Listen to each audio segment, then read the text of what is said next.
What's up guys, it's Ben here. We're back with another setup video. Today we're in Silverstone for what is only our second setup video on this game, so that's pretty surprising, so I thought I'd get back to doing another setup video for this track.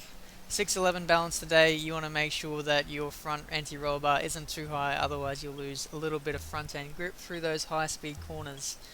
Now since we haven't done a setup video for this track in a very long time, my gearbox is out of whack. You want to make sure that it's all the way to the right just to maximize the straight line potential that this car has.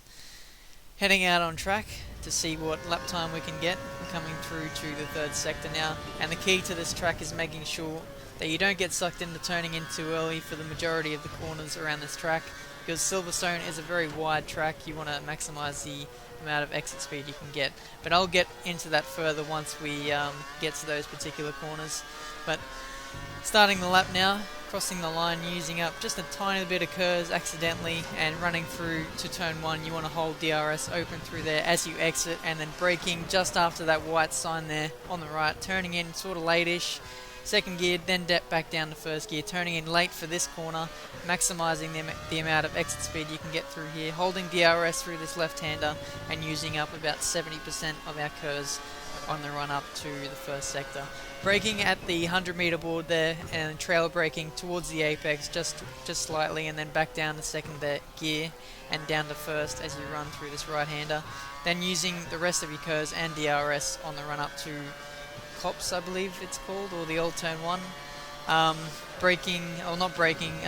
Turning in after the 100-meter board there, making sure that you don't turn in too early, otherwise you'll get grass on your tyres.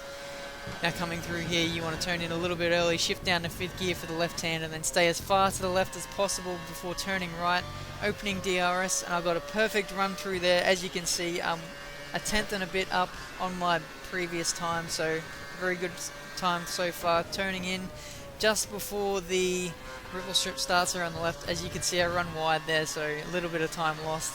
Braking at the 100-meter board, and then turning in second gear, getting a good exit. I've sort of run wide, which is a mistake on my part, but we come to the line and we've gone purple by under a tenth. I'm not entirely sure by how much because my screen is a bit tiny, but yeah, a decent lap.